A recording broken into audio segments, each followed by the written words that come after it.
Hey, pals. Welcome back to the Disney Magical Mindset Podcast. My name is Ruben, your Disney Magic Mentor. And if you love Disney, if you love learning how to take the Disney magic and apply it to your life, if you're ready to silence the villain in your mind so you can become the hero of your story, I want you to know you're in the right place. Thank you so much for being here. Today's episode is a little different. It's personal. You see, recently I was officially diagnosed with ADHD. And I've kind of gone back and forth on whether or not to share that. I knew at some point I wanted to because I want people to be encouraged. I want you to know if you're listening to today and you have ADHD or something that is a challenge mentally or physically, emotionally, I want you to feel like you're not alone. I want you to believe that you're not alone. And when I found out, I didn't really feel empowered, honestly, when I met with my counselor and she diagnosed my ADHD and kind of told me that of all the people that she's like worked with, that I was the only one that like really excelled in the whole testing. In other words, like across the board, I was like scoring like these high levels of ADHD. And honestly, I felt embarrassed. I felt guilty. I felt shame. And I really felt like something was wrong with me. And there was a moment when like I was really discouraged. And it was a place that I had never been before because I didn't even know this about me. And I want to talk about that today, if that's okay. I want to lean into this, and I hope that it will be encouraging to you. And I'm so grateful for this community. I'm so thankful for you. And I'm looking forward to talking about this ADHD, and I'm grateful for the opportunity to share with you today. Because if you've ever felt like your struggle, your mental health, your wiring, your past is holding you back, this one's for you. Are you ready? Because here we go. When I got the diagnoses from my amazing psychologist, like she's amazing, this counselor. And first of all, it's always great when you find like that right counselor connection, where you're really growing and becoming better as a result of, that professional guidance and help. So super grateful. Shout out. But when I got the diagnosis, as I mentioned, I struggled a little bit. On the one hand, it started to make sense. Like when I looked at my actions and things that I was doing or not doing, in life, it started to explain some things. But then it quickly, early on, when I first, discovered and started wrestling through this reality of this ADHD, it started to change from now this feeling like I have been the problem the whole time. You ever felt like that, where you feel like you're the problem and you're the one who messes up and you take the brunt of everything, like you take that responsibility. So on the one hand, it's a good thing, but then you carry that like you're the one who messes things up. Yeah, like that's kind of how I was feeling. And I replayed those moments in my head, why I seem to struggle to focus sometimes, or why I'd overcommit, or why I'd procrastinate, or why I'd be incredibly hard on myself, like self-critical, or why I was always like striving for perfection. You know what I mean? And that self-criticism, it got really loud. And the first thing you have to understand about things that are loud is that loud doesn't equal large and volume doesn't equal velocity, especially with other people, right? Now we're going to talk about those loud voices, like those personal self-loud voices that seem to be loud in our mind, and in our heart. But like there are people who are also loud. And you have to always remember that the loud people in your life or on the job or those critics and those negative folks, like they don't equal large. Loud doesn't equal large and volume doesn't equal velocity. And that has helped me so much because it feels like that. Like when it gets loud, it feels like everyone believes that about you. Everyone feels that about you. You know what I mean? Or that's what everybody must be thinking, but that's not true. It's usually the few that seem the loudest, right? But that's just not reality, where it makes it seem like everybody's like that, but it's not. So for me, like I started to get really critical, right? And it started to get really loud personally in my life. Things like you should be further along or other leaders don't struggle like this. It feels like you're all alone or what's wrong with you, Ruben? Or why don't you do this? And why aren't you at this place in your life, at this stage of your life? Like all those things. And here's what I realize. Self-sabotage isn't always rebellion. Let me explain. When we hear self-sabotage, we usually picture someone being reckless or lazy or they're undisciplined, like they just don't care.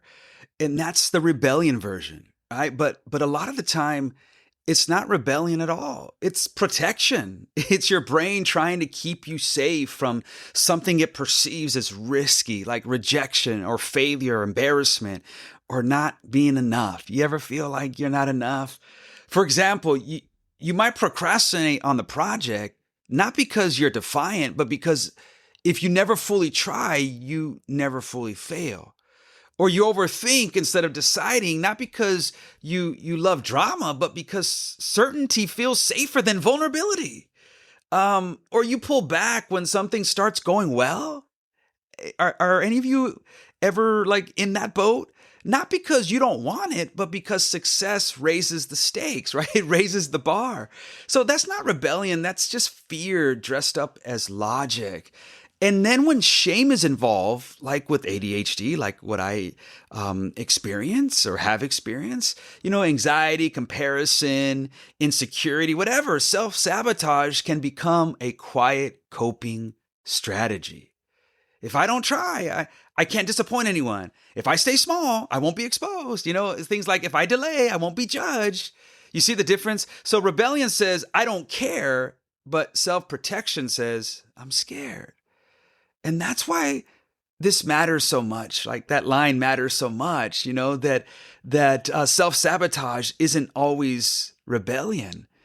When you begin to realize your self-sabotage isn't you being bad, it's just you being afraid, you can then begin to respond with compassion instead of more self-criticism, right? With forgiveness, forgiving yourself instead of always feeling like a failure. And we're going to talk about that. So hang in there. And then we're going to bring the Disney spin because you know how we do it.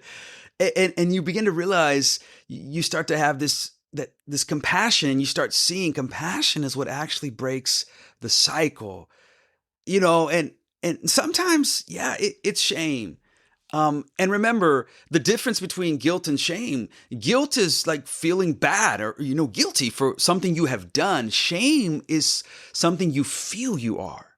So you're ashamed for being a failure or you're ashamed for, who you are or who you believe you are. Right. So I'm telling you, man, this thing is real. And I know this because I'm sharing from experience. And sometimes it's exhaustion, from trying to keep up with a version of yourself that was never designed for you. I wasn't lazy. I wasn't broken, but I believed I was. And that's the problem. Like when I learned this early on, that was my challenge, right? I started to believe that I was broken, that I was lazy, that I was the problem, and that's where that shame came in, right? And when you believe something's wrong with you, you start dialing down your own thermostat, right? You play smaller, you hesitate, you overthink, you strive to be perfect. You want it to be perfect before you ever launch into doing anything, right? You hold yourself back before anyone else ever could. That's self-sabotage, right? And I'm sharing this, my friends, because I know at some level Everyone has struggled with some form of self-sabotage, whether that's procrastination, self-criticism, self-medication, striving for perfection, being, constantly hard on yourself and telling yourself these things that aren't even true. We all have opinions, and you have an opinion about yourself. You have thoughts about yourself, but you don't have to believe everything that you think about yourself. You know what I'm saying? Like, you get the choice to choose whether you believe that's going to be true or not. And most of the times, especially those negative thoughts that we have, they're not even true. They're not even true, man. And I just want you to know today that you are the magic, and the magic is in you, and you have the ability to silence that villain in your mind because you are the hero of your story. And I want you to believe that about yourself because it's true. Because it's true. Because this one precious life you have is a gift. And we don't have time to be wasting on those negative thoughts and voices that keep us from fulfilling our destiny, fulfilling our dreams, our hopes for the future. All right? So I want to share with you some real practical ways to be intentional with those negative thoughts that show up. And it was so helpful for me, this little 4-step process. And so whether you have ADHD or you don't have it, here's what I know you have and I have is those negative thoughts, like those voices, like in our heads, right? Like those voices, again, that we're not good enough, that how can you not do this finally, or what's wrong with you, or you should be further along at this stage of your life. You should have more followers. You should have more likes, like all those things that just keep playing and playing and playing in our heads. Yeah. Remember the ones that feel loud at times? And so this has been super helpful, and I hope it is for you as well. Because what I started to do, and what I continue to do, is when those negative thoughts show up, I didn't just feel it, because it's easy to feel it, right? And that's the challenge. That was especially, and sometimes it continues to be those moments when I just feel it and I don't capture it. When I just feel it and I just sit in that feeling, which is important. Like, feelings are important. We should feel those moments, but then, especially when they're negative, right? That voice again, it's telling you things like, you're never going to make it, or what are you doing even trying, or who do you think you are? I started to capture it literally. When my brain said, you're too scattered, Ruben, or you're inconsistent, Ruben, or you keep procrastinating, Ruben, right? Or, I started, you're this, right? Feeling that shame and guilt. I captured it literally. I caught it. When it said, you'll never be consistent, I caught it. And then I walked through these 4 steps that I want to talk about today. Catch, crush, correct, move. Catch, crush, correct, move. Catch the thought, crush it. Literally, I picture myself crossing it out, demolishing that negative thought, and then I correct it. And so instead of you're scattered, I say you're creative and fast. Yeah. Instead of you can't focus, I say you actually focus deeply on what matters, Ruben. You see, you flip the script. Instead of saying, oh, you have ADHD and that's your problem, I say, actually, ADHD is my superpower. Come on now. You see, instead of you're behind, I say you're building something meaningful. And then here's the key. Then I move. And by moving, I make a commitment to forgive myself, to be gracious to myself, man, to be kind and say, hey, Ruben, you got to forgive yourself. That's not all that defines you. You know what I'm saying? That's part of your life. That's part of your chapter, but it's not your entire story. So you forgive yourself and then you move. You part of that movement process is one small action forward that you can do today. Maybe it's sending the email. Maybe it's responding to the text. Maybe it's picking up the book and saying, you know what, I'm going to read for 5 minutes or 10 minutes. Maybe it's recording the episode. Maybe it's writing down something, right? An outline of the idea. Or maybe it's calling the friend who, is gifted in what they do and telling them, teach me, show me, tell me, how do I do this, right? Because the truth is, right, everyone has gotten to where they are because of somebody who has gone before them. You know what I mean? And so there really is a blueprint for everything. And somebody who does what you love, they've got a blueprint. They might not tell you, but they've got some steps on how. They might not tell you that they have a physical blueprint. You know what I mean? That's what I'm trying to say. But there's a way, there's a process. So awesome for those who have gone before and have done it. Like they have the way, they have the blueprint. That's what I'm saying. Taking that small, tiny step, because momentum doesn't require perfection. You know what it requires? Motion. It requires motion. It requires movement. And here's what's wild. The very brain, this was so good to me.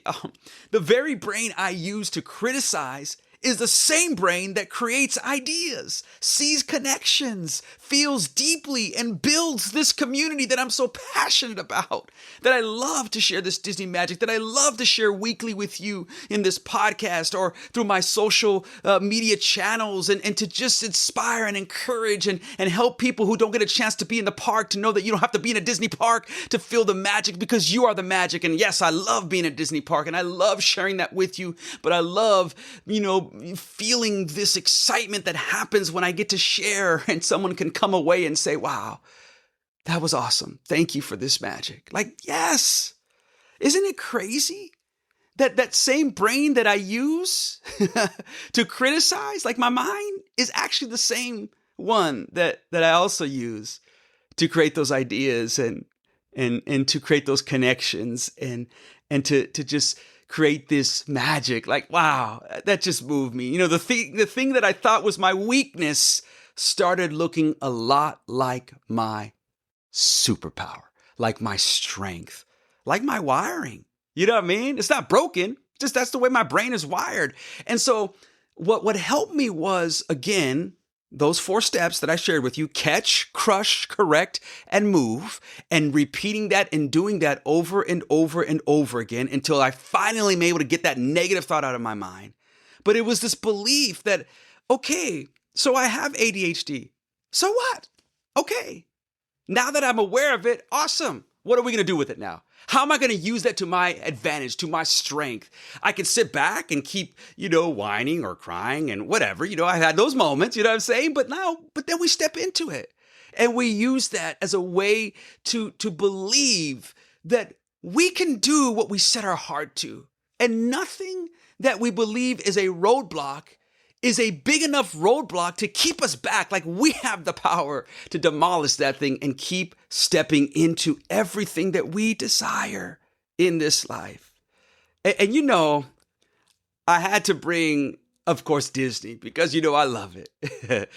And I want you to think about some Disney stories that you love, that you enjoy. Some I know that are very familiar with, you're familiar with, and maybe some that I mentioned might be some of your favorites or your favorite characters. But think of Elsa. She thought her power was dangerous, didn't she? Simba, Lion King, oh, I just can't wait to be king. Simba ran from who he was because he felt unworthy. He felt shame. He felt guilt. Yeah, come on, Simba. Hercules felt different and out of place. He's like, something's like wrong. What's happening here? He couldn't quite understand. So what if their problem was actually their power all along? Yes. See how we're flipping the script? What if the thing that made them feel isolated was the very thing that would change everything once they embraced it? See, that's not just a movie theme, that's life. So what if your anxiety makes you empathetic? Or what if your sensitivity makes you compassionate? What if your ADHD makes you creative? Because it does. What if your past makes you resilient? What if your struggle makes you strong? What if the thing you've been trying to fix is actually something to steward, like a gift that you're now going to use, right? To empower you, right? To step into your future. Yeah, and listen, think about your favorite ride at Disneyland or Walt Disney World or any Disney park.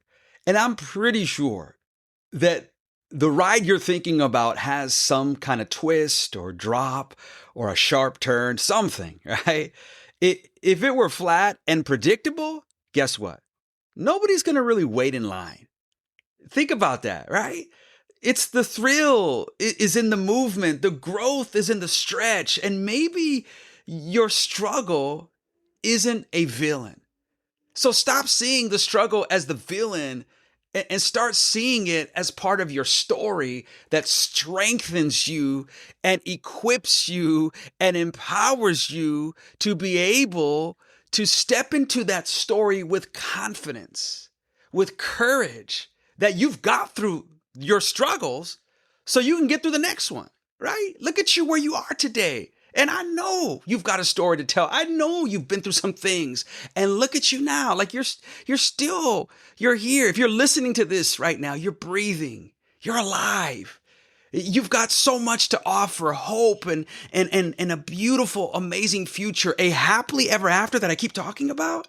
Listen, you got to hear me. Your struggle isn't the villain of your story. It's the origin of your strength. Like the thing that is your struggle, I want you to believe today, isn't your flaw. It's your framework for impact. If you're listening to this right now and you feel behind, if you feel like something about you disqualifies you, if you've been secretly beating yourself up because you think everyone else has it together, I want to tell you something clearly, especially for those of you who have ADHD and you struggle with that, like feeling like your brain is broken. It's not. You are not defective, okay? I need you to believe that. You're different. Your brain works differently than most people. And different, guess what? Can be dynamic. Your job isn't to erase your wiring. It's to understand it and lead it, right? It's your brain. You can't erase that. But you can catch the lie. You can crush it. You can correct it. And you can move. You can forgive yourself and take that one tiny step today to move again and again and again. And when the doubt comes back, you do it again. That's not weakness. That's growth. That's becoming, my friends. And you are becoming. You are awesome. So, my dear friends, I want you to know I'm cheering for you. I'm in your corner. I'm sending you just nothing but love and pixie dust and just happiness and joy your way. I believe in you. Remember, you don't need a new brain. You need a new script. You're not broken. You're becoming. And today, I hope that this episode really encouraged you. And if it did, would you please share it with someone who might need this inspiration, this encouragement? And if this resonated deeply, I'd love to hear from you. If you have ADHD, man, I'd love for you to send me a message. And I want to continue to be a place here, to create a space of just encouragement and joy and that Disney magic and happiness. Because here's what I know. This community isn't built on perfection. It's built on people willing to grow, willing to experience the magic in their lives, which is part of the growth, right? And as always, I want you to know to keep dreaming, keep believing, keep unlocking the magic that is within you. Because as I say always, you are the magic, because the magic is in you.